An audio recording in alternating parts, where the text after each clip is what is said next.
মেষ রাশি এই ভিডিও আপনাদের কাছে যথেষ্ট গুরুত্বপূর্ণ হতে চলেছে, কারণ আপনার দশম এবং সাফল্যকারের অধিপতি গ্রহ শনি গ্রহ দ্বাদশ স্থানে তো অবস্থান করে আছে। আপনারা কম বেশি জানেন আপনারা শনির সাড়ে সাতির প্রথম পর্যায়ে রয়েছেন, কিন্তু 17 জুলাই থেকে 28 নভেম্বর 2025 এই সময়কালের মধ্যে শনি গ্রহ বক্রগতিতে আসছে, অর্থাৎ রেট্রোগেট হচ্ছে, শনির গতি মন্থর হচ্ছে, যার ফলে মেষ রাশি আপনার যেহেতু কর্ম এবং সাফল্য স্থানের ঘরের অধিপতি, যার ফলে পূর্বে যে কাজ থেকে আপনি যতটুকু ইনকাম করতে পারছিলেন বা খুব সহজে হচ্ছিল, সেগুলো কিন্তু একটু চ্যালেঞ্জের সম্মুখীন আপনি হবেন, বা সেই কাজের প্রতিযোগী আরও কিন্তু অনেক আসবে, যার ফলে আপনাকে আরও ভালোভাবে সেই কাজের মধ্যে মনোনিবেশ করে, বা যাদের সঙ্গে আপনি ওঠা বসা করতেন, যাদের সঙ্গে আপনি কাজ করছেন, তার সঙ্গে গুডউইলটা ঠিক রাখতে হবে।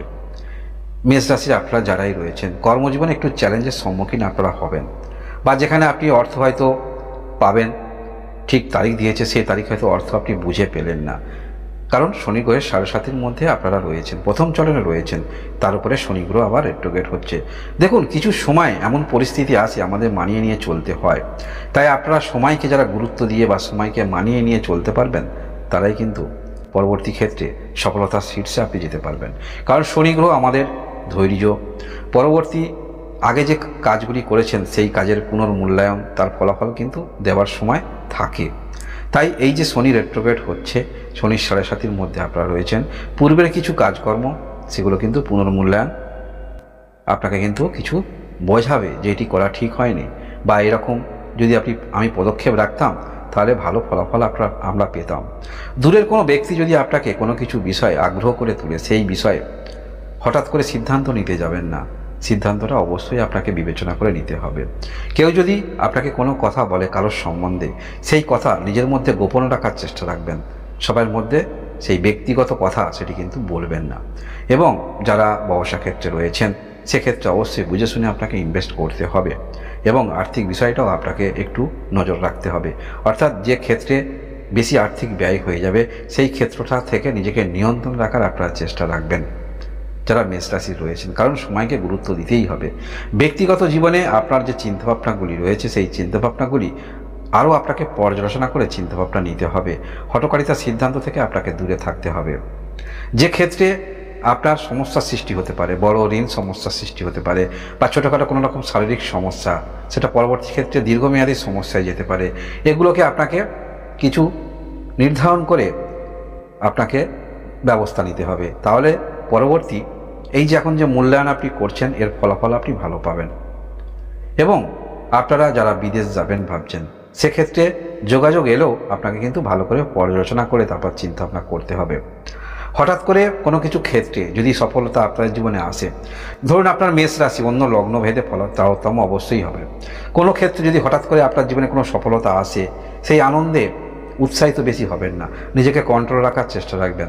একটি কথা মনে ভাববেন, যতটুকু পেয়েছেন আপনাকে আরও কিছু করতে হবে, আরও কিছু করে দেখাতে হবে, এই রকম স্ট্র্যাটেজি নিয়ে আপনারা চলবেন।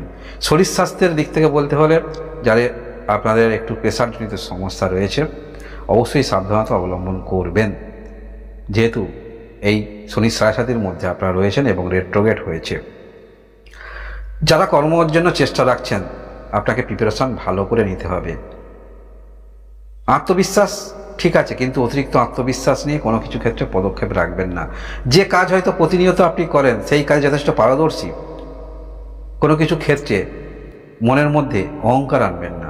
একটি কথা মনে রাখবেন, আপনি যে কাজ জানেন সেই কাজ আরও অনেক ব্যক্তিবর্গদাই জানেন, তাই আপনাকে আরও সেই কাজের মধ্যে আন্তরিকতা আনতে হবে, সেই কাজের মধ্যে আরও স্পষ্টতা নিয়ে আসতে হবে, তাহলেই তো আপনারা ভালো ফলাফল পাবেন। কারণ সময়কে গুরুত্ব দিতে হবে বললাম।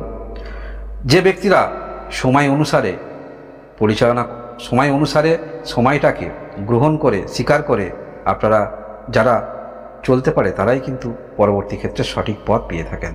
তাই মেষ রাশি, শনি গ্রহ কিন্তু আমাদের কঠোর হতে শেখায়, কিছু চ্যালেঞ্জ নিতে শেখায়, এবং কিছু ভুল শুধরে দেওয়া, এগুলো কিন্তু শেখায়। তাই ধৈর্য অবশ্যই রাখতে হবে, মনের মধ্যে পজিটিভ ভাবনা চিন্তা অবশ্যই রাখতে হবে,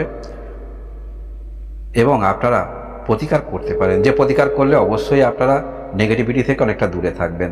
শনি গ্রহের মন্ত্র আপনারা উচ্চারণ করতে পারেন, ওং ফং শনিশ্বরায় নমঃ, এই মন্ত্র 108 বার জপ করতে পারেন, সেখানে আপনারা ভালো ফলাফল পাবেন। এবং ব্যক্তিগত জন্মকুণ্ডলিতে অবশ্যই শনি গ্রহের অবস্থান যথেষ্ট গুরুত্বপূর্ণ। তবে এই যে শনি গ্রহ রেট্রোগেট মোশনে আসছে, বক্রি হচ্ছে, যার ফলে মেষ রাশি আপনারা যারা রয়েছেন সমস্ত কিছু ক্ষেত্রে আপনাকে চিন্তাভাবনা করে অগ্রগতি রাখতে হবে, হঠকারিতা সিদ্ধান্ত থেকে দূরে থাকতে হবে। আর্থিক বিষয়ে যেটা অবহেলিত হচ্ছে বা যেটা বন্ধ করলে খরচ অনেকটা নিয়ন্ত্রণ করে আপনি চলতে পারবেন, সেটা অবশ্যই আপনার চিন্তাভাবনা করা উচিত। এবং সফলতা কোনোদিন মাপদণ্ড হয় না। আপনারা যারা এমন কোনো কর্মের মধ্যে যুক্ত রয়েছেন, সেটা স্বাধীন কর্ম হতে পারে বা আপনারা কোনো ব্যবসা করছেন, যতটুকু পেয়েছেন আরও আপনাকে কীভাবে সফলতা পেতে হবে, আরও উচ্চতায় যেতে হবে, এরকম চিন্তাভাবনা অবশ্যই মনের মধ্যে রাখতে হবে যারা মেষ রাশিতে আপনারা রয়েছেন। মাসভিত্তিক রাশিফল দেখবেন, সেখানে 9টি গ্রহের অবস্থান অনুসারে একটি পূর্ণাঙ্গ রাশিফল উপস্থাপন করা হয়। কারণ চন্দ্র প্রত্যেকটা মাসেই ঘর পরিবর্তন করছে, এক একটি ঘরে 1.5 দিন করে থাকছে, কিছু গ্রহ দীর্ঘদিন ধরে অবস্থান করে থাকে। হঠাৎ জীবনে সফলতা আপনাদের আসতে পারে, তবে সেটা কোন ক্ষেত্র থেকে আসবে সেটা মাসভিত্তিক রাশিফলে আপনারা জানতে পারবেন, এবং কি পদক্ষেপ আপনাকে নিতে হবে সেটা অবশ্যই মাসভিত্তিক রাশিফলে আপনারা জানবেন। মেষ রাশি, এই হলো আপনাদের শনি গ্রহ রেট্রোগেট বা বক্রি হওয়ার ফলে কী ফলাফল পাবেন একটি সংক্ষিপ্ত আলোচনা করলাম। মাসভিত্তিক রাশিফল দেখার জন্য অবশ্যই সাবস্ক্রাইব করে পাশে থাকবেন। আপনারা সব ভালো থাকুন, আনন্দে থাকুন, ভগবান আপনাদের মঙ্গল করুন। ধন্যবাদ।